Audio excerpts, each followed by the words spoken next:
네, 오늘 시편 62편 말씀 가지고 우리가 하나님만, 오직 하나님만 바라라 라는 제목으로 말씀을 나누고자 합니다. 이 본문의 말씀은 절대 신뢰해야 된다. 그리고 하나님 앞에 절대 의뢰해야 된다. 그리고 하나님을 절대 의지해야 된다 라고 구분할 수가 있습니다. 그러면은 이 절대 신뢰는 뭐가 따라가야 되고, 절대 의뢰는 뭐가 따라가야 되고, 그 다음에 절대 의지는 뭐가 뒷받침이 돼야 되느냐? 절대 신뢰는 뭐가 필요해요? 믿음이 필요합니다. 참된 믿음이 필요합니다. 그 다음에 절대 의뢰는 뭐가 따라가야 돼요? 기도가 필요합니다. 기도. 회개 기도가 나와요. 그 다음에 하나님을 절대 의지해야 된다? 뭐가 있어야 돼요? 말씀 순종. 키포인트를 제가 지금 미리 말씀드리는 거예요. 그렇죠? 앞에는 절대 신뢰를 하기 위해서는 참된 신앙이 필요하다. 절대 의뢰는 기도가 필요하다. 그 다음에 절대 의지를 위해서는 말씀 순종이 필요하다. 이렇게 보시면 됩니다. 자, 우리 본문을 한번 보도록 하겠습니다. 자, 오직 하나님만 바라며 살기 위해서는 첫째, 제가 세 개의 대지를 가지고 오늘 본문이 세 개로 나눠져 있으니까 세 개의 대지를 가지고 나눠보도록 하겠습니다. 첫 번째는 나의 구원이신 하나님만을 절대 신뢰해야 합니다. 그러니까 오직 하나님만 바라보기 위해서는 나의 뭐가 되시는? 구원이 되시는. 그러니까 여러분들 한번 구조를 보면서 가세요.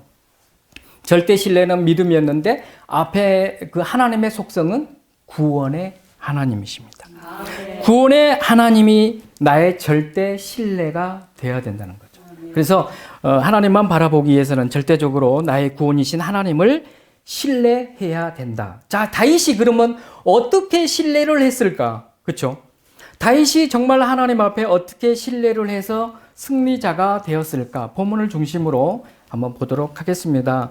다윗은 분명히 핍박 가운데 있었어요. 아들한테 도망다니고 얼마나 처절합니까? 이런 가운데 어떻게 하나님을 신뢰했고, 그 다음에 그 대적들 향해서 어떻게 대응했는지에 대해서 잘 기록되어 있습니다. 자, 1절에서 4절을 보는데 먼저 1절을 보도록 하겠습니다. 다윗은 고난에 처한 자신의 영혼을 향해 뭐라고 했습니까? 자, 잠잠이라고 하는 단어가 핵심 포인트입니다. 잠잠하라. 자, 다윗은 이런 고난 가운데 잠잠이라고 하는 그 단어가 히브리어에서 튜브리어는 두미야라는 뜻이에요. 잠잠이 하나님만 바라봐라 할 때 그 잠잠이가 두미야인데 이 말은 뭐냐면은 하나님 앞에 전적으로 복종한다는 의미입니다. 하나님 앞에 전적으로 복종한다는 의미가 두미야라는 단어인데 이렇게 적극적으로 자기 모든 것을 하나님 앞에 맡겨드리고 복종한다는 뜻이에요. 쉽지 않죠? 쉽지 않아. 그런데 다윗은 그렇게 했습니다. 근데 다윗이 잠잠이라고 하니까 우리는 그러면 침묵한 상태로 잠잠히 이렇게 그냥 하나님이 알아서 하시겠지 하고 딱 이렇게 있는 게 잠잠이나요? 아니에요. 오늘 목사님도 설교를 하셨지만은 그 잠잠이라고 하는 두미야 속에는 어떤 내 반응이 있어야 되냐면은 첫 번째, 자기의 소욕을 죽여야 됩니다. 잠잠히 있으려고 하면은 내 안에서 일어나는 소욕을, 욕망을 죽여야 된다는 거예요. 첫 번째가 그 내용이 들어가야 됩니다. 두 번째, 내가 이런 어려움을 당했을 때 예전에 써봤어. 야, 내가 이 어려움이 있었기 때문에 내가 이 방법으로 하니까 그 해결했었지. 아, 기분 좋았어. 이것을 맛보아 알아서 경험이 있어요. 그러니까 두 번째, 뭘 죽여야 됩니까? 자기의 생각과 방법, 경험을 죽여야 됩니다.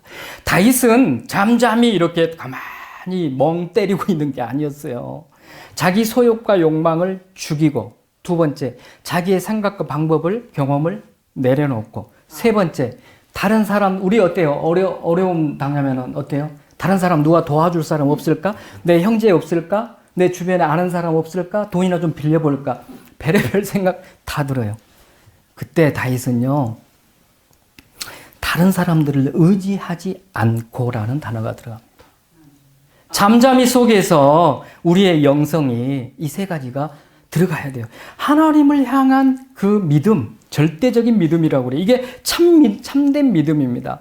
그러면은 우리의 투쟁이 이게 있어야 된다는 거예요. 하나님을 잠잠히, 하나님이 구원 되신 하나님을 내가 맞이해서 나의 모든 문제들이 해결되기 위해서는 내가 뭔가를 해야 되는데 내 입술로 내 몸으로 멋대로 막 행동하는 것이 아니라, 늪속으로 들어가는 것이 아니라 잠잠히 있어야 되는데 잠잠이가 잠자고 있는 게 아니라 나의 소욕을 죽이면서 생각과 방법과 경험을 내려놓고 다른 사람들을 향해서 눈을 돌리지 말고 잠잠하게 하나님의 도우심을 바라라는 것입니다.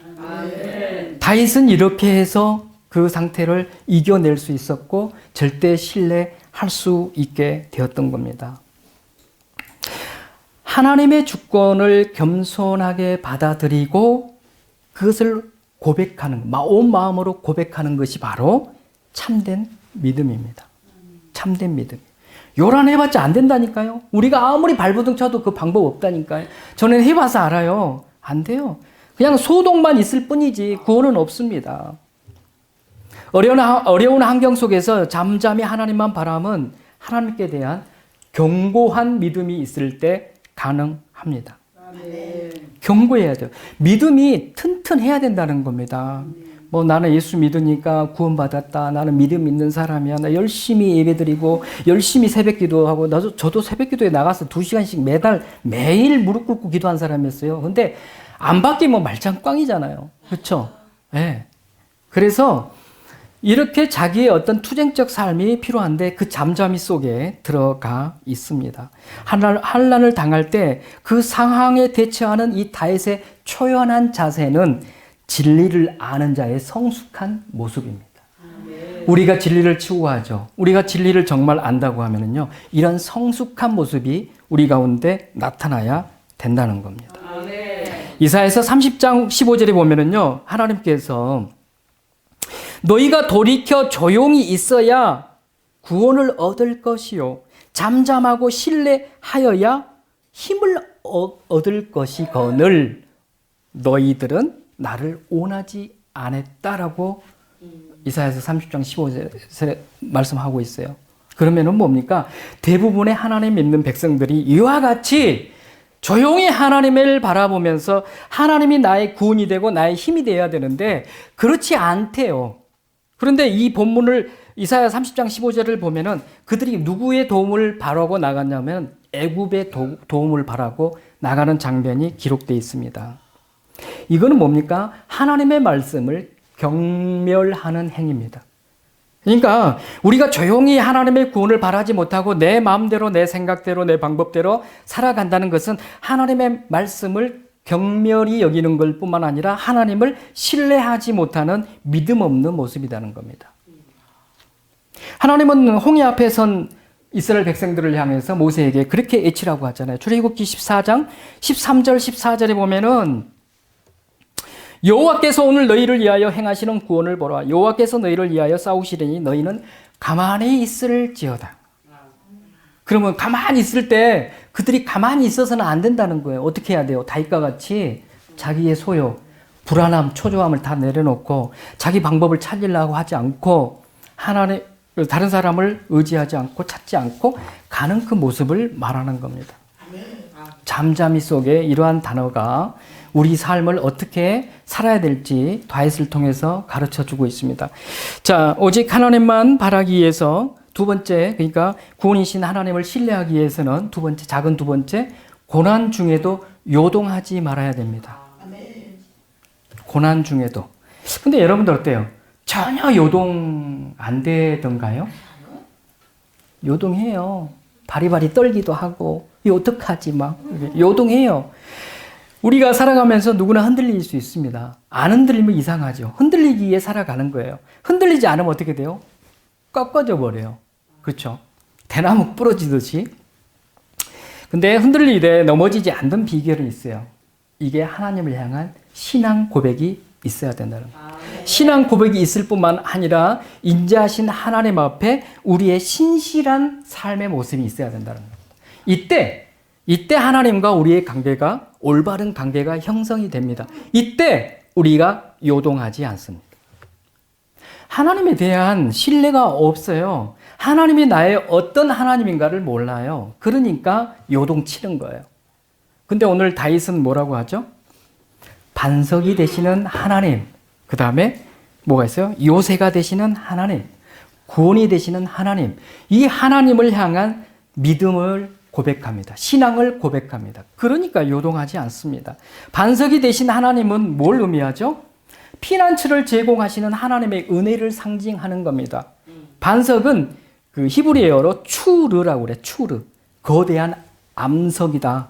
암반석처럼. 근데 그 암반석 대신 하나님이 나의 반석이 되시면은 내가 요동하지 않는다는 거예요. 근데 이런 하나님이 나의 반석과 같은 하나님을 못 체험하니까 요동하는 겁니다. 신명기 32장 18절에 보면은 너를 낳은 반석을 네가 상관하지 아니하고 너를 내신 하나님을 네가 잊었도다 라고 모세의 노래에서 내용이 나옵니다. 하나님을 업신여깁니다. 이스라엘 백성들이. 그리고 거기 내용을 자세히 보시면은 귀신들을 섬기는 모습이 나옵니다. 우리가 다른 것을 섬기고 하나님을 의지하지 못하고 하나님을 신앙 고백하지 못하면 이와 같은 장면이 우리 가운데 나타난다는 겁니다. 그래서 이사야서 26장 4절에는 너희는 여호와를 영원히 신뢰하라. 영원히 신뢰하라. 주 여호와는 영원한 반석이심이로다. 이스라엘 백성들한테 그렇게 권면하고 있습니다. 우리가 어떻게 해야 된다고요? 영원히 신뢰해야 돼요. 필요할 때만 하나님 나 도와주세요 라고 그때그때만 하는 신뢰가 아니라 영원히 신뢰하라는 거예요. 영원히. 이 땅에서 죽을 때까지. 두 번째 그 하나님을 뭐라고 고백했어요? 요새가 되시는 하나님. 미스가브라고 하는 이 히브리어는 높은 산성. 옛날에 전쟁할 때 그 왕들이 산성을 빼앗으려고 할 때 엄청난 전투가 일어났죠. 제가 지난번에 그 설교할 때 97년도 북경 갔다 그랬잖아요. 그때 이제 단기 선교만 간 게 아니라 살짝 여행도 하고 왔어요. 그래서 케이블카를 타고 만리장성을 올라갔다 왔는데 그거를요 제가 그 산성에 걸어가면서 보니까 밑에가 너무 험난해요. 저걸 어떻게 사람들이 돌멩이를 다 지고 올라왔을까라는 생각이 들더라고요. 대단한 민족들이야 중국은. 근데 거기서 이제 그 안내자들이 이야기하는데 그 작업에 투여됐던 수많은 사람들이 죽었대요. 그걸 쌓기위해서 올리면서. 그러니까 어떻게 해요? 만리장성을 쌓아놓고 제가 봐도 적군이라고 하면 거기 올라가지도 못해.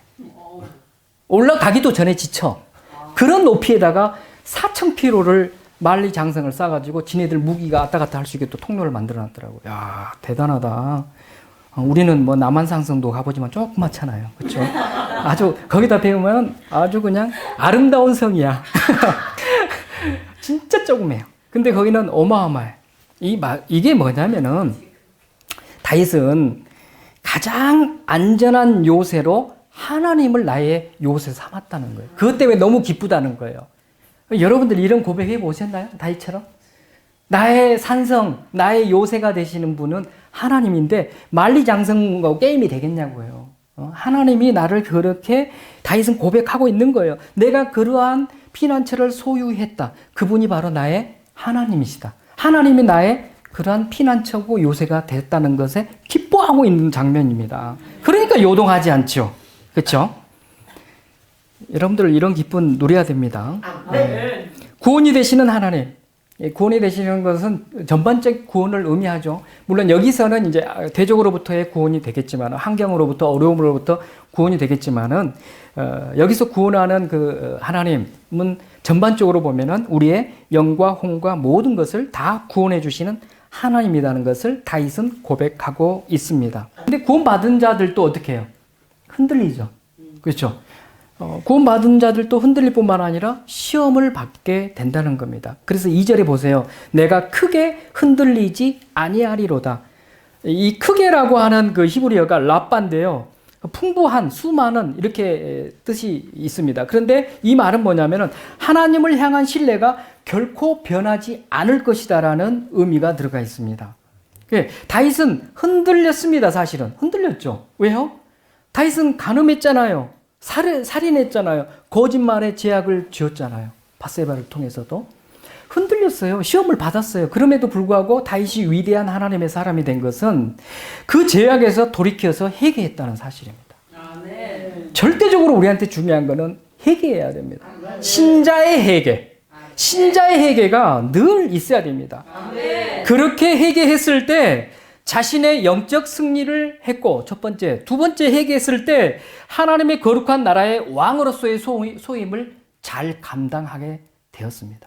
물론 간음과 살인과 거짓이라고 하는 죄를 지었지만은 거기서 끝난 게 아니라 회개함으로, 그 죄악에서 돌이킴으로 자기의 승리를 가져왔고 하나님이 맡겨주신 소임을 잘 감당했다. 우리한테 적용을 해보세요. 우리가 신자로서의 회개를 할 때 어떻게 한다고요?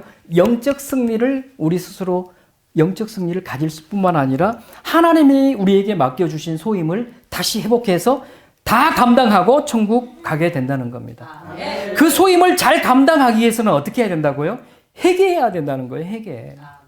회개하지 않고 예수 믿었으니까 나는 천국 간다 하면서 자기 맘대로 살아가는 그 모습 속에서 어떻게 하나님이 내게 맡겨주신 소임을 감당하겠습니까? 더럽고 추한 모습으로. 안 됩니다. 작은 세 번이에요. 세 번째예요.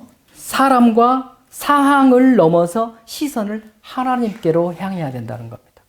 여러분들 한번 생각해 보세요. 우리가 어려움 당했을 때 어떻게 해요? 대적을 봐요. 그렇죠? 그 환경을 봐요. 그 여건을 봐요. 그때 우리가 너무너무 힘들어집니다. 그 시선을 그들 보지 말라는 거예요. 다윗은. 누구를 봐요? 시선을 하나님께로 향하라고 하고 있습니다. 3절, 4절에 그 내용이 나옵니다. 3절에 넘어지는 담과 흔들리는 울타리 같이라고 나오는데요. 이 넘어지는 담과 흔들리는 울타리 같이를 제가 그 성경, 새 성경을 한번 봐봤어요. 이 본문을 다 다르게 표현을 해놨어요. 첫 번째, 개역 한글 성경에서는 뭐라고 표현했냐면은 넘어지는 담과 흔들리는 울타리 같은, 이렇게 됐어요. 같은. 그건 뭐예요? 다윗이 내 자신이 그와 같은 모습이라는 거예요. 여러분이나 제가 넘어지는 모습, 넘어지는 담과 흔들리는 듯한 그 울타리의 모습이 우리의 모습이라는 거예요. 세상 사람들이 봤을 때, 야, 크리스찬들 힘도 없어, 능력도 없어. 아, 별거 아니야. 잡초 같은 인생들, 별것도 아닌 인생들, 이렇게 평가를 해요. 다윗이 그렇게 자기 자신을 봤어요, 일단은. 근데 개역 한글에서는 그와 같이 울타리 같은이라고 표시했습니다. 흔들리는 존재를 인정했다는 겁니다, 다윗이. 흔들리는 존재를 인정했습니다. 그런데 여러분들, 저는 그 농촌에서 살아봤기 때문에요. 잡초가 좋은 쪽으로 해석하면은 잡초의 근성대로 우리 믿음이 성장해야 되는데, 나쁜 쪽으로 보면은 농사 짓는 입장에서는 얼마나 힘든지 아세요? 그놈의 풀을 다 자르고 없애고 나면 또 자라! 그럼 또 가야 돼, 밭에. 얼마나 힘들어요. 근데 영적으로 보면은 우리 크리스찬들이 세상 사람들이 보기에는 볼품없는 인생 같지만은 잡초와 같은 근성, 끝내 우리는 뿌리를 내리고 더 잡초가 왕성하게 퍼져나가잖아요. 이게 어떻게 해요? 나사렛이라고 하는 작은 동네에서 예수 그리스도를 통해서 복음이 어떻게 해요? 점점 퍼져나가는 그 모습이 바로 우리의 모습이 돼야 된다. 흔들리는 존재 같지만은 우리는 잡초와 같이 우리의 복음이 우리를 통해서 이렇게 확산되어져 가야 된다는 것. 두 번째는 개역 개정. 오늘 본문 여러분들 성경에는 울타리 같이라고 되어 있죠. 그렇죠? 이 같이, 그러니까 넘어지는 담과 흔들리는 울타리 같이 나를 공격한다. 그러면은 공격의 모습입니다. 그렇죠? 공격해오는 모습이에요. 저는 시골에서 정말 이 울타리 담 같은 거 다 경험해 봤어요. 비바람 치고 약간 그 날이 굳이잖아요. 그럼 비바람이 왔기 때문에 흙을 통해서 돌과 돌 사이에 흙이 세멘트 대신에 들어가잖아요. 그러면은 비가 오면 이게 이제 물렁물렁해져요. 그러면 바람 불잖아요. 이 돌담이 그냥 하나만 딱 자빠져진 게 아니라 전체가 한꺼번에 넘어져요. 전체가. 그때 진짜 제가 그걸 봐요. 그러면은 거기에 옆에 만약에 넘어질 걸 모르고 옆에 어린아이나 사람이 지나가잖아요. 그대로 덮칩니다. 실제 우리 할머니들이 다치는 장면을 봤어요. 그러니까 대적은, 사탄은, 우리 하나님을 믿는 사람들은 깔짝깔짝거리면서 공격하지 않는다는 거예요. 너 한번 이래 볼까? 이게 아니에요. 한 방에 그냥. 그러니까 이 개혁 개정에서는 공격의 모습을 보여줍니다. 의인들을 향한 악인들의 핍박과 공격이 이와 같다. 그러니까 정신 차려라. 이렇게 써놓은 거예요. 다윗이 그걸 알았어요. 개혁 개정에는 그렇게 표현을 하고 있어요. 일제히 공격한다는 거예요. 그리고 결정타는 뭐냐면은 그냥 이렇게 사람 죽이는 그런 형태가 아니라 이게 너무너무 중요한 게 그 높은 위에서 다윗이 무슨 자기 직분이 있었어요? 왕이잖아요. 왕의 자리에서 내려뜨리기 위한 공격입니다. 그러면 우리 크리스찬들을 어떻게 해야 돼요? 하나님의 자녀되는 권세를 잃어버리게 하고 잡아 내려뜨리는 장면입니다. 이게요, 사탄이 창세기 3장에 나오는 우리 그 아담과 하와를 쓰러뜨리는 장면하고 똑같습니다. 그러니까 쉽게 말해서 다윗을 높은 자리에서 끌어내리려고 하는 일제히 공격하는 이 장면은 우리 크리스찬들에게는 니네들이 하나님의 자녀야? 그래. 내가 너를 끄집어 내려가지고 네가 나와 함께 하나님을 대적하는 자로 만들겠어 라는 겁니다. 이 공격 안에는 그러한 내용이 담겨져 있다는 거예요. 무서운 거죠. 그러니까 아담과 하와한테 적용했던 것을 다윗한테도 쓰고 있는 거고 지금 우리가 이 성경을 읽고 있는 우리에게도 적용하고 있는 거예요. 우리를 그렇게 공격한다는 거예요. 그러면은 예수님 잘 믿다가 떠나간 사람들이 있어요. 배신하고 가버려. 하나님 안 믿어. 근데 제가 누구라고 아는데 제 주변에 그런 사람이 있어요, 지금. 그런데 그거는 뭡니까? 결국은 그가 나와서 하나님을 대적하는 형태로 만들어버리겠다는 전략입니다. 그러니까 이 넘어지는 담과 흔들리는 울타리 같이라고 하는 것은 사단이 이와 같이 우리를 공격하는데 우리의 신분, 하나님의 백성, 자녀, 왕 같은 제사장의 모습을 파괴시키겠다. 그래서 너는 나와 짝짝꿍이 되어서 하나님 공격하자라는 뜻입니다. 깨어 있어야 된다는 거죠. 그리고 이들의 특징은 뭐예요? 아까 뭐 4절에 나오죠. 입으로는 축복하고 속으로는 아주 저주해요. 여러분들은 실제 상황 속에서 어떻게 사람들을 많이 만나고 살아가는지 모르지만 저는 이런 부류를 너무 많이 봅니다. 이빨림은 기가 막히게 잘해요. 뭐 당신 너무 멋져. 뭐 이렇게 해놓고 나중에 우리가 뒷북친다고 그러죠. 넘어뜨려요. 진짜 그런 모습들이 많습니다. 자, 이와 같이 공격하는 모습이 있다. 킹 제임스 버전의 성경은 뭐라고 되어 있냐면요. 너희는 다 죽임을 당할 것이요. 넘어지는 담과 흔들리는 울타리 같이 되리로다. 라고 되어 있어요. 킹 제임스에서는 이 3절을 그렇게 해석해 놨어요. 그 말은 뭐예요? 악인의 최후의 모습을 나타내고 있습니다. 성경과 좀 다르죠. 개혁 한글은 우리가 흔들리는 존재다. 그러니까 하나님을 신뢰해야 된다라는 거고 울타리 같이 개혁 개정에서는 우리를 이렇게 공격해온 것들을 향해서 우리가 이렇게 대비해야 된다라는 것이고 킹 제임스에서는 담대하잖아요. 니네들이 그렇게 까불지만은 결국은 너희들은 이렇게 될 것이야. 넘어지는 담과 울타리 같이 될 것이야 라고 하는 담대함이 있었기 때문에 다윗은 이 담대함 때문에 하나님 앞에 맡기고 어떻게 해요? 아주 당당하게 잠잠하게 하나님의 도우심을 바라고 있었다는 겁니다. 참 그 다윗이 그 1절부터 4절까지 내용을 보면서 이 잠잠함의 경건의 모습을 보면서 정말 우리가 어떻게 이 땅에서 어려움이 당하고 또 이렇게 대적들이 공격할 때 우리가 살아서 그들을 이겨야 될지를 보여주고 있습니다. 그래서 사람이나 상황을 보면은요, 그 환경을 보면은 절대적으로 낙심하게 됩니다. 흔들리게 됩니다. 두려워하게 됩니다. 절망에 빠지게 됩니다. 악순환이에요, 그게. 못 일어난다는 거죠. 그래서 정말 하나님만 절대적으로 신뢰하시는 저와 여러분이 되시기를 바랍니다. 네. 자, 두 번째, 하나님만 바라기 위해서는 5절에서 8절까지 뭐라고 그랬어요? 나의 소망이신, 아까는 구원신 하나님이죠. 이제는 나의 소망이신 하나님께만 절대 의뢰해야 합니다. 여기는 절대 의뢰입니다. 그러니까 하나님을 올 한 해 2018년 하나님을 바라보기 위해서는 절대 신뢰했다면 이제는 소망이신 하나님을 절대 하나님께만 의뢰해야 됩니다. 다윗은 자기의 소망이 하나님께 있음을 고백하고 있죠. 그 다음에 하나님께 소망을 두고 그렇기 때문에 의뢰를 하게 됩니다. 자, 우리도 마찬가지예요. 처음에는 하나님이 나의 소망이 되십니다.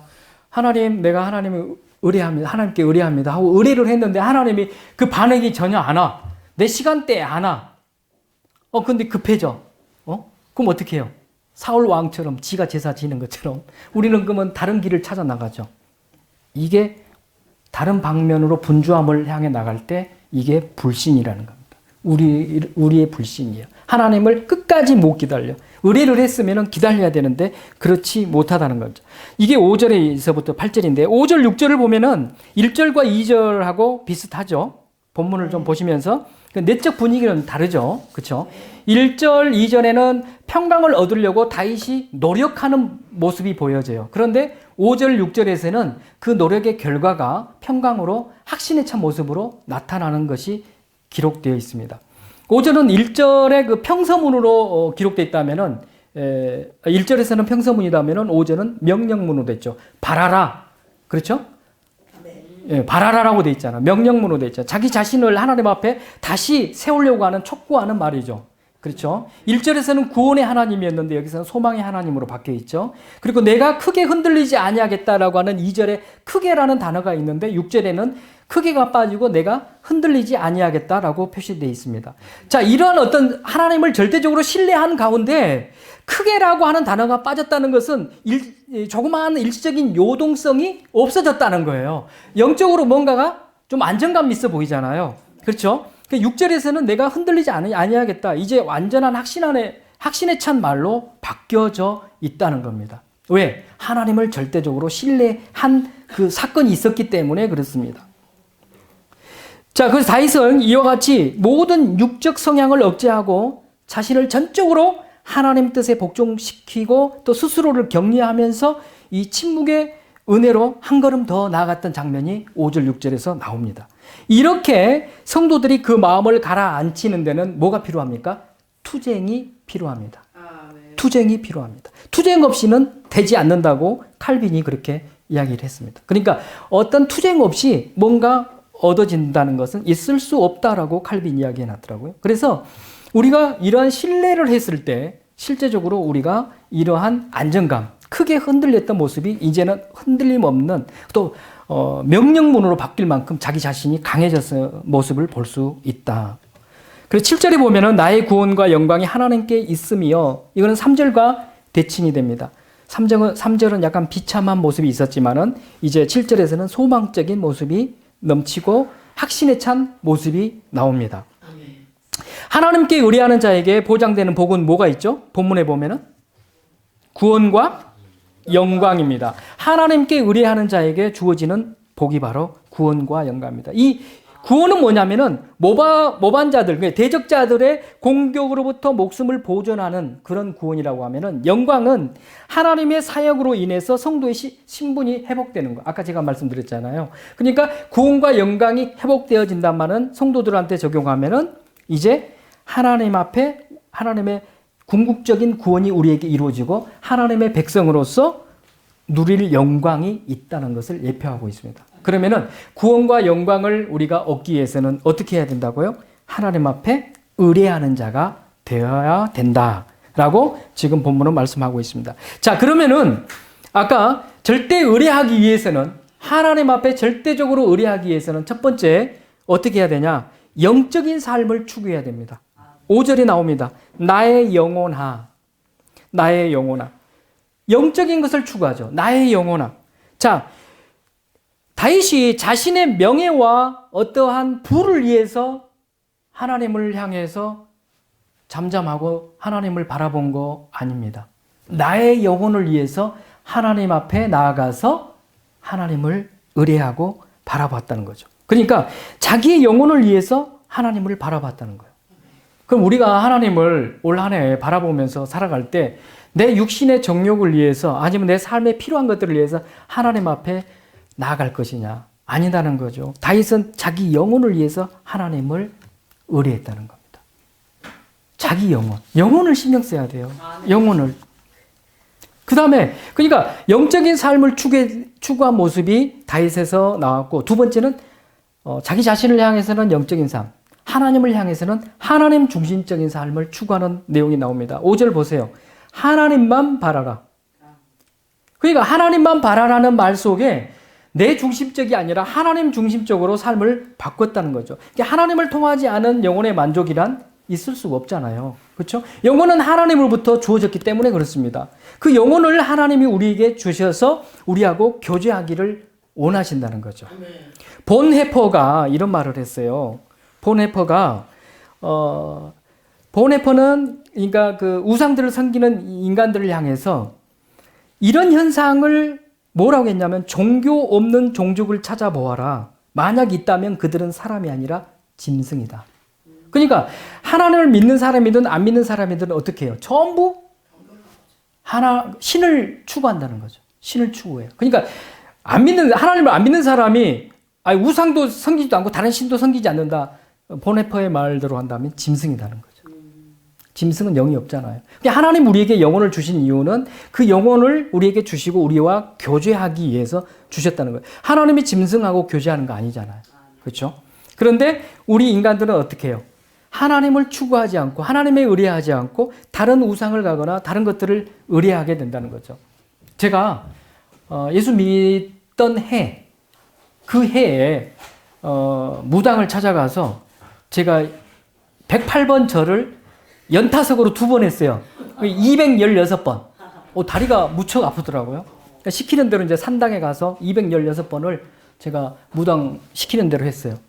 그리고 이제 절하고 나오니까 무릎 꿇고 앉으라고 그러더라고요. 근데 뭐 굿하는 그 장소가 있어요. 그 장소에서 이놈의 칼을 들고 막 제 머리 위로 왔다 갔다 하는데 잘못하면 비겠어요. 두려워. 이제 그 굿을 실제적으로 제가 했다니까요. 제가 그때 예수를 안 믿었기 때문에 저도 종교성이 강하니까 어떻게 해요? 뭔가를 얻어보려고. 나 짐승 아니잖아요. 나 짐승 아니야. 그러니까 그걸 얻어보려고 찾아갔다는 거죠. 근데 이게 다 헛된 거라는 거죠. 이 헛된 삶을 살아갈 때 우리는 하나님 중심적으로 살 수가 없다. 인간적인 중심으로 살게 된다는 겁니다. 우리 이어령 박사님의 예화를 제가 좀 한번 발췌를 해왔는데요. 그분의 책에 보면은 우물을 파는 사람이라는 책이 있어요.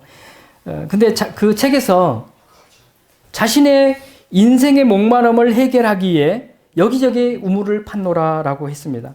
현대 지성인인 그가 세례를 받을 때 그에게 질문을 합니다. 그 나이에 그 연세에 뭐가 답답해서 세례를 받으십니까? 라고 하니까 이어령 박사님이 이렇게 대답합니다. 명예를 추구하면서 글을 썼더니 명예가 생겼고 돈을 벌려고 애를 쓰니까 돈이 생겼고 또 병 때문에 병원 가니까 병이 나았습니다. 그런데 어느 날 너무나 외로워서 극장에 가서 영화를 봐도 좋은 글을 봐도 마음이 채워지지 않고 이 세상에 나 혼자구나 라는 그러한 느낌을 받았대요. 그런 분에게 다시 질문합니다. 왜 이제 와서 그러면 종교를 갖게 됐고 기독교를 종교를 갖게 됐느냐라는 질문에 이어령 박사님은 절대 고독을 해결해 주는 이는 하나님밖에 없음을 알았습니다. 라고 고백했습니다. 이와 같이 예수를 믿지 않았던 이어령 박사님도 결국은 본인이 다 해봤는데 아무런 해결책이 없더라. 결국 어땠어요? 하나님을 찾게 되었다는 겁니다. 우리도 마찬가지예요. 이 영혼의 공허함을 채우기 위해서 우리가 영혼의 공허함을 채우기 위해서 너무 많은 것을 찾습니다. 쾌락도 찾고 그 다음에 방종도 생기고 너무 물질적인 것들로 채우려고 그래요. 그렇죠? 그런데 그것들이 어떻게 한다고요? 우리를 채울 수가 없다. 오직 채울 수 있는 것은 예수 그리스도의 복음뿐이라는 겁니다. 아멘. 너무도 중요한 사실인데 우리 믿는 사람들조차도 그 복음 안에서 뭔가 채우려 하지 않고 세상 밖으로 나아간다. 이게 바로 자기중심적 삶이라는 겁니다.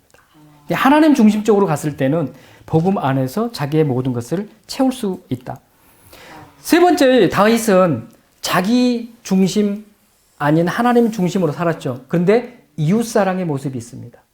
몇 절에 나옵니까? 그게 8절에 보면은 다윗이 자기 자신의 영혼 문제만 이제 만족하지 않고 백성들을 향해서 자기와 함께하는 사람들에게도 동일하게 신뢰하라고, 하나님을 신뢰하라고, 하나님을 의뢰하라고 이야기해 주고 있습니다. 그러니까 우리가 정말 하나님 안에서 바로 섰다면은, 이제 내 믿음이 견고하게 서지고 하나님을 의뢰하는 신앙으로 바뀌었다면은 이제 다른 사람을 향해서 나아가야 된다는 거죠. 그 사람들의 믿음을 세워 나가야 된다는 거. 이것이 바로 이웃사랑입니다. 복음 안에서 세워 나가는 것이 이웃사랑입니다. 뭐 먹을 거 갖다 주는 것도 이웃사랑이지만 가장 중요한 것은 바른 길로 가게 해서 구원을 얻게 하고 그들을 옳은 길로 가게 하는, 믿음을 갖게, 다시 하나님 앞에 신뢰하고 의뢰하게 할 수 있는 이 역할을 다윗은 했다는 겁니다. 자기 만족이 아니라 하나님 안에서 그들도 함께 이 길을 갈 수 있도록 하고 있는 모습이 봅니다. 아까 우리가 앞에 1절에서는 잠잠함의 경건이 있었다고 하면은 여기서는 쏟아놓음의 경건입니다. 그러니까 회개하라는 거죠. 8절에 뭐라고 돼 있어요? 한번 보세요. 그 앞에 마음을 토하라. 쏟아놓음의 경건입니다.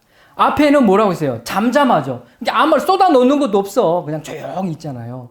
잠잠함의 경건을 통과해야 나중에 회개의 경건이 나온다는 거예요.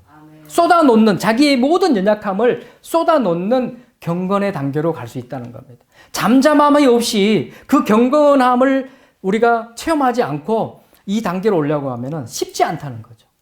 그러니까 앞에서는 잠잠하게 하나님을 신뢰하고 이제는 하나님 앞에 나의 모든 것을 쏟아내는 회개의 영성, 쏟아놓음의 경건이 다윗을 통해서 우리에게 이야기하고 있다는 겁니다. 그래서 다윗은 너희들을 먼저 토해내라. 그리고 아까 잠잠함의 경건함을 가지고 하나님의 말씀을 받아라. 라고 지금 자기와 함께하는 자들을 향해서 이웃사랑의 모습으로 지금 나타내고 있습니다. 이와 같이 하나님 앞에 온전히 절대적으로 의뢰하기 위해서는 영혼을 위해서 구해야 되고 하나님의 중심으로 살아가야 되고 이웃사랑을 가지고 살아가야 된다는 것을 본문 8절까지 보았습니다. 자, 그러면은 하나님을 바라보기 위해서 세 번째 9절에서 12절까지가 있는데요. 나의 생명이신 하나님을 절대 의지해야 합니다. 아까는 구원의 하나님, 두 번째는 소망의 하나님, 세 번째는 생명의 하나님인데 생명이란 단어는 아마 본문에 나오지는 않을 겁니다. 생명 단어 나오나요? 안 나오죠. 근데 생명이 나올 수밖에 없는 내용이 이제 본문을 통해서 한번 보도록 하겠습니다. 자, 다윗은 생명이신 하나님을 절대 의지하게 되는데요. 이 백성들을 향해서 잠잠해라, 그리고 토하라, 하나님 앞에 다 회개하라 라고 이야기하면서 이제 하나님을 의지하라고 하는데 왜 그랬냐? 하나님께 권능이 있기 때문에, 하나님께 인자가 있기 때문에, 그리고 심판하신 하나님이시기 때문에 9절에 나오고 10절에 나오는 재물과 인간과 돈을, 권력을 의지하지 말고 하나님을 의지하라고 지금 자기 주변에 있는 함께하는 자들에게 권면하고 있는 장면입니다. 자, 보십시다 한번. 첫 번째 하나님을 의지할 때 가장 방해되는 게 인생을 의지하는 겁니다. 사람을 의지하는 겁니다. 자, 여러분은 어떠세요? 저는 사업도 해보고 또 어떤 영업도 해보고 또 이런 것들 다 해보기 때문에 뭔가 그것을 이루기 위해서는 절대적으로 사람이 필요해요. 그런데 거래처의 사장을 또는 돈을 가진 사장을 만났을 때 내 반응이 어떠냐 이거죠. 그러면요, 제가 하나님을 절대적으로 의지하고 산다고 하면서도 그 사람이 나에게 얼마 투자해 줄 수 있을까? 내가 저 얼마를 투자를 끌어낼 수 있을까? 이 생각이 잔뜩 들어갑니다. 그리고 내가 이 사업을 같이 하는데 저 사람이 얼마나 나에게 도움이 될까? 이 계산을 하게 됩니다. 그런데요, 인생이 의지할 것이 없다는 것은 다윗은 분명하게 알고 있었습니다. 그러니까 만약에 아담이 타락하기 이전이라고 하면은 우리는 너무도 존귀한 자고요. 하나님 편에서 보면은 하나님을 영화롭게 하는 자요. 정말 기쁘게 하는 자요.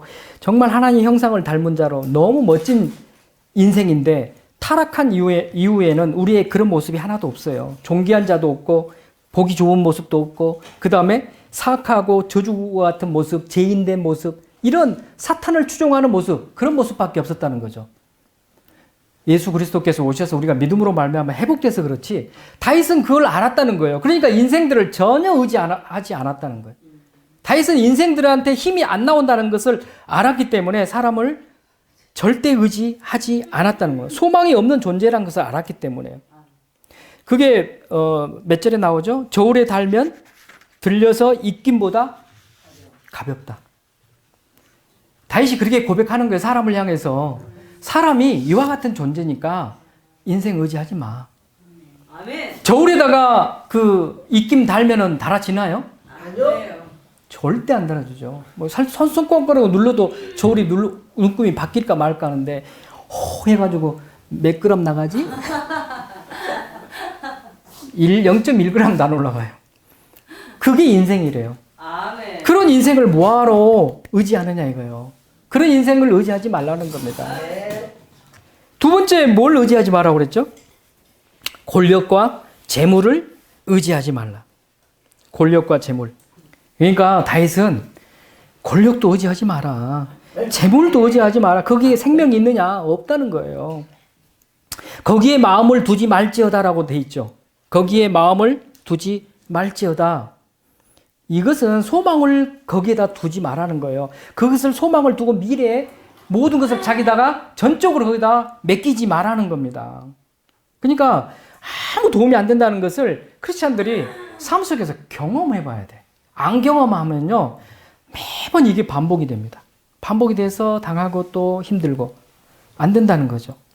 그래서 지금 다윗은 사람도 의지하지 말고 권력도 의지하지 말고 재물도 의지하지 말아라고 이야기하는데, 우리 신사도 운동을 보면은 뭘 지금 추구하죠? 파워하고 머니. 반대 현상이 일어나고 있어요. 크리스찬들 교회를 향해서도 여러분들 권력, 재물, 부가 돼야 된다. 이 다윗은 지금 권력, 재물 다 필요 없다. 이러고 있는데 한국 교회가 신사도 운동이 들어와 가지고 권력을, 재물을 쟁취하게끔 유도하고 있잖아요. 잘못된 신앙이라는 거예요. 진짜 문제가 됩니다. 그것이 물질이 우리 소유주, 그러니까 우리가 만약에 물질을 가지고 있으면 우리를 어떻게 해요? 사치하게 만든다는 거예요. 그 물질이. 사치하게 만들고 육체적으로 감각을 자극해서 넘어지게 만든다는 거예요. 근데 너무 그걸 모르니까 물질만 의지하는 거예요. 사람 의지하고 권력 의지하고 힘을 의지하고 안 된다는 겁니다. 그 누가복음 12장 15절에 오면 그들에게 이르시되 삼가 모든 탐심을 물리치라. 사람의 생명이 그 소유의 넉넉함에 있지 않다. 사람의 생명이 물질이 있지 않다라고 이야기하고 있잖아요. 권력에 있지 않다라고 합니다. 그 생명이 오직 권능의 하나님, 생명의 하나님께 있다라고 말씀하고 계십니다. 하나님만 오직 바라보려면 세 가지. 나의 구원이신 하나님을 철저하게 신뢰해야 된다. 그렇죠?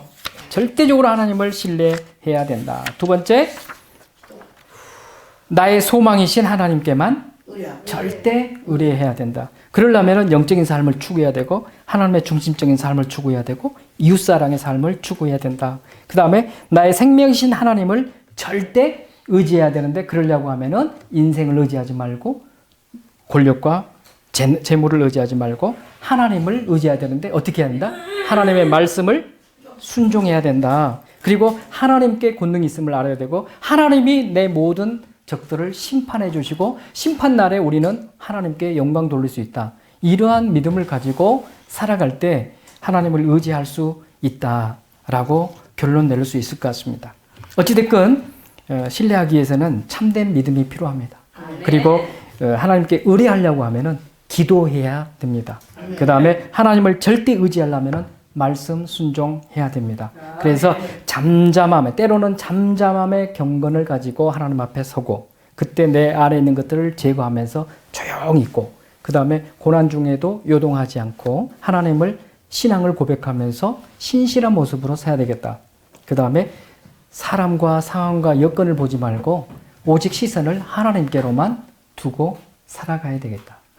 이렇게 되면은 올 한 해 정말 우리 삶 가운데 하나님의 역사하심이 반드시 일어난다. 저는 확신하고요. 그 다음에 2018년부터는 제 패러다임을 다 깨트리고 이제 새롭게 하나님의 패러다임으로, 하나님의 방법으로 도전을 시작했습니다. 그래서 너무 감사하고 우리 바른신앙연구원하고 또 우리 열방선교교회가 정말 이렇게 하나님만 바라봤을 때 우리 모두에게 또 이보다 더 많은 수배의 사람들이 올 한 해 채워질 건데 그들 모든 입에서 하나님이 이렇게 행하심을 감사합니다 하고 2018년 12월 31일 날 하나님께 영광 돌리는 우리가 되기를 간절히 바랍니다.